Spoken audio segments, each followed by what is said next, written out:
मैं दावत सुखन दूंगा रेहान वारसी साहब को। रेहान वारसी साहब Warsi educational and welfare trust के फाउंडर हैं और उसी के साथ साथ सुन्नी हनफी ऑर्गेनाइजेशन मौलाना फारूक खान रजवी साहब के सरपरस्ती में जो ये ट्रस्ट चलती है, ये एनजीओ चलती है, इसके मेंबर भी हैं, जिसका मैं भी एक मेंबर हूँ। और ये पेशे से ताजिर हैं। और हमारे माशरे में ये आम होता है कि अगर भाई धंधा करना है तो पढ़ने लिखने की क्या ज़रूरत है, मगर ऐसा नहीं है। माशाल्लाह रेहान भाई जो है ग्रेजुएट हैं और उसके बाद जो गवर्नमेंट और तिजारत के लिए जो जो इस मुल्क में ज़रूरी नॉलेज है वो नॉलेज भी रखते हैं। साथ साथ जो उनका फाउंडेशन है उनके खिदमत को अंजाम देते हैं, उसमें जो ज़रूरतमंद होते हैं उनको मदद करते हैं। और कुछ अरसे पहले जो पुलिस ट्रेनिंग का कैंप चलाया गया था हमारे बच्चों के लिए, उसमें भी वो हम वक्त मौजूद रहते थे कि हमारे बच्चों को जो है पुलिस ट्रेनिंग का जो ओपनिंग थी, भर्ती शुरू थी, उसके लिए फ्री में वहाँ पर कैंप लगाया गया था और उसके पूरी निगरानी जो है रेहान वारसी साहब कर रहे थे। बिलाखिर इनको दावत सुखन दूंगा कि वो आएँ और हमारे वालिदैन के सामने कुछ नुकात पेश करें कि किस तरीके से वो अपने दुनियावी मामलात को भी संभाल रहे हैं और साथ ही साथ दीनी खिदमत भी कर रहे हैं। जज़ाकल्लाह। अस्सलामु अलैकुम वरहमतुल्लाहि वबरकातुहू। अल्हम्दुलिल्लाहि रब्बिल आलमीन वस्सलातु वस्सलामु अला सय्यिदिल मुरसलीन। अम्मा बाद फअऊज़ु बिल्लाहि मिनश शैतानिर रजीम। बिस्मिल्लाहिर रहमानिर रहीम। सबसे पहले मैं मदरसा व मस्जिद फैज़ान अशरफ रज़ा वेलफेयर सोसाइटी के तमाम मेम्बरान बिलखुसूस सैयद इस्माइल साहब का शुक्रगुजार हूँ जिन्होंने हमें मदद किया यहाँ पर और हमारी हौसला अफजाई की।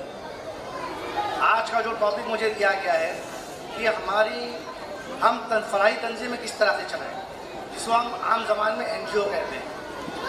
अल्हम्दुलिल्लाह किसी भी NGO को शुरुआत करने से पहले उसके मकासद को, उसको बनाने का क्या मकसद होता है, उस मकसद को जानना बहुत ज़रूरी होता है। Tanzeem Warsi educational and welfare foundation बनाने का इरादा किया तो हमने सबसे पहले उसके नताइज को अक्स किया कि हमें ज़रूरत किस चीज़ की है। हमारे मोहल्ले में, हमारे आसपास में, हमारे पड़ोस में, हमारे माशरे में किस चीज़ की ज़रूरत है।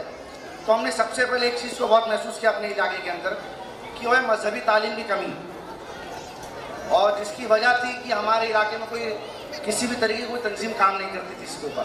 तो हमने सबसे पहले अपनी तंजीम का मकसद ये रखा कि सुन्नियत मसले की आला हज़रत के लिए काम करना है। उसके साथ हमने दूसरा अपना एक पॉइंट ऑफ व्यू बनाया कि हमें खिदमत खल्क़ करनी है, चाहे वो किसी भी रिलीजन से हो, किसी भी कास्ट से हो। हमने ये तय किया कि हम जो भी फंडिंग हमसे हो सकती है किसी भी तरह की, उसके लिए हम अपनी तंजीम के ज़रिए लोगों की एजुकेशन में, जैसे फ़ीस हो गई, स्टेशनरी वगैरह हो गई, इन सब चीज़ों के लिए हम इमदाद करें। उसके बाद हमने एक पॉइंट ऑफ व्यू लगाया कि हमारी माएँ, हमारी बहनें और हमारे इलाके के बहुत सारे, आप अपने अतराफ़ में भी देखोगे, मेडिकल नीड की सबसे ज़्यादा ज़रूरत होती है। मेडिकल नीड का हमारे यहाँ पे ये हाल है कि हमारी माएँ, हमारी बहनें दूसरी NGOs के अंदर जाके लाइन लगा के रखती हैं। दवाओं का फुकदान होता है, डॉक्टर्स नहीं होते। तो हमने इसके ऊपर भी होप इंडिया तंजीम है, जो होप इंडिया तंजीम के जानिब से हमने इसके ऊपर ही मेडिकल एड के ऊपर बहुत काम किया अल्हम्दुलिल्लाह। हमारे यहाँ हम हमारे वीकली और अल्हम्दुलिल्लाह मोइन मिल्लत की सरपरस्ती के अंदर डेली हमारे यहाँ सुबह 10 बजे से लेकर के दोपहर के 2 बजे तक डॉक्टर्स अवेलेबल होते हैं, जिसमें हम फ्री ऑफ कॉस्ट दवाइयाँ देते हैं और कैटरेक्ट का ऑपरेशन फ्री में कराया जाता है वहाँ पर। इसके साथ ही हमने और भी बहुत सारी चीज़ों के ऊपर काम किया। अभी लॉकडाउन के अंदर हमने जो परेशानियाँ देखी तो उसके ऊपर हमने काम किया। खाने का परेशानी थी, राशन की परेशानी थी, इस तरीके से हमने इन परेशानियों को दूर किया। उसके बाद हमने एक मकसद अब लेकर के हम चल रहे हैं। आज की तारीख में हमारे इलाकों में सबसे ज़्यादा खुराफात लोग हैं, चाहे वो जुलूस के नाम पर हो, चाहे डीजे के नाम पर हो, चाहे संगल के नाम पर हो। डीजे के ऊपर हमारे यहाँ लाख लाख रुपए खर्चे कर दिए जाते हैं एक दिन 1 घंटे की मौज मस्ती के लिए। उसका असर 1 रुपए का नहीं होता, इससे बल्कि सुन्नियत को नुकसान हो रहा है। आज की तारीख में हमने ये सोचा कि हमारी और माएँ बहनें जो 1-1, 1.5, 5-5 लाख रुपए डीजे पे खर्च किए जाते हैं, उसी इलाके की माएँ और बहन दूसरी तंजीमों में जाकर लाइन लगा के रखती हैं। उन पैसों को बचाया जाए किसी तरीके से। और उन पैसों को हमारी कौम और हमारी मिल्लत के लिए सही जगह खर्च किया जाए। इसके लिए हमारे इस्माइल भाई माशाल्लाह बहुत अच्छी तरीके से काम कर रहे हैं। और मुझे ये भी कहा गया कि आप जिस भी फील्ड में काम कर रहे हैं, मान लीजिए मेरा जरी का काम है और ये मेरा खानदानी काम है, 20-25 साल से काम करते आ रहे हैं। आप जिस फील्ड में काम कर रहे हैं, चाहे आप टेलर हो, चाहे आप पढ़ाने वाले हो, चाहे आप मौलवी हो, चाहे प्रोफेसर हो या आप टेलर हो, आपको अपनी फील्ड के अंदर मास्टर होना चाहिए। लोग आपके पास आएँ, ये माहिर आदमी है, ये काम कर सकते हैं, तो आप अपने अंदर वो काबिलियत पैदा कीजिए ताकि आप तक लोग आए।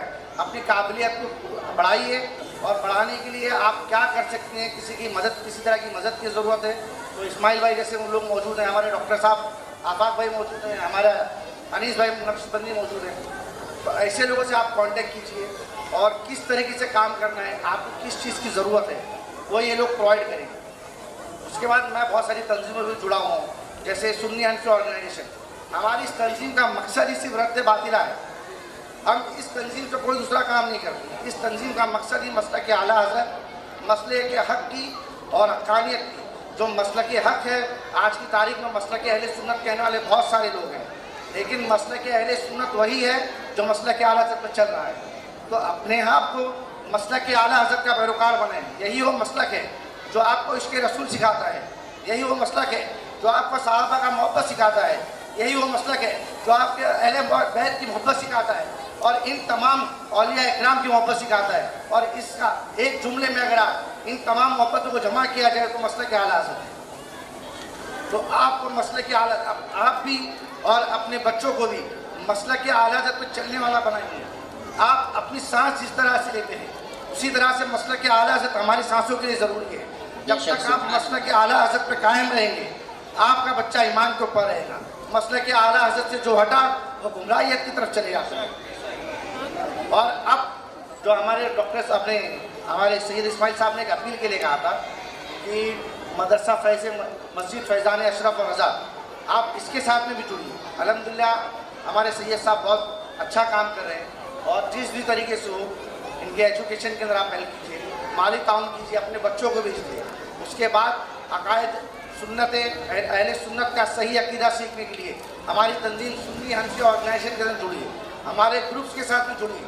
उसमें हम अकायद के बारे में बयान किया जाता है, उसमें अकायद सिखाए जाते हैं। रद्द बातिला जो आज की तारीख में सबसे बड़ा फितना चल रहा है, रद्द बातिला उनके खिलाफ जो मसले के आलत के खिलाफ काम किया जा रहा है वो आपको उससे आगाही की जाती है। उसके बाद वेलफेयर काम करने के लिए हमारी foundation Warsi educational and welfare foundation के साथ में जुड़िए। आप फलाही काम करिए। लेकिन एक चीज़ मैं और आप कहना क्या चाहता हूँ कि आप अपने मोहल्ले के अंदर पहले ऑल इंडिया, हमारे यहाँ मुसलमानों की सबसे ख़राब बात यह है कि हमको जो तंजीम बनाते हैं ना उसको ऑल इंडिया लेवल पे बनाते हैं। जबकि इंग्लिश के अंदर एक कहावत बहुत मशहूर है, चैरिटी बिगिंस एट होम। तो सबसे पहले आप अपने घर के अंदर चैरिटी कीजिए, अपने घर के अंदर मसावत काम कीजिए, चाहे वो लड़का हो चाहे लड़की हो, एक नज़र से उनको देखिए आप। उसके बाद अपने बिल्डिंग के अंदर देखिए, अपनी सोसाइटी के अंदर देखिए, उसके बाद अपने अपने मोहल्ले के अंदर देखिए। आप अपना मोहल्ला अगर संभाल लेते हैं, आप अपने मोहल्ले की बुराइयों को ख़त्म कर देते हैं, आप अपने मोहल्ले के अंदर अपने समाज की बुराइयों को ख़त्म कर देते हैं, आप अपने मोहल्ले में लोगों को मुत्तहिद करते हैं, तो हर आदमी जब अपने मोहल्ले को मुत्तहिद करेगा, अपने मोहल्ले को जोड़ करके चलेगा, तो हमारा माशरा, हमारी कौम, हमारी मिल्लत खुद ब खुद तरक्की पर आ जाएगी। हर आदमी अपने मोहल्ले के लिए काम करे। अस्सलाम वालेकुम व रहमतुल्लाह।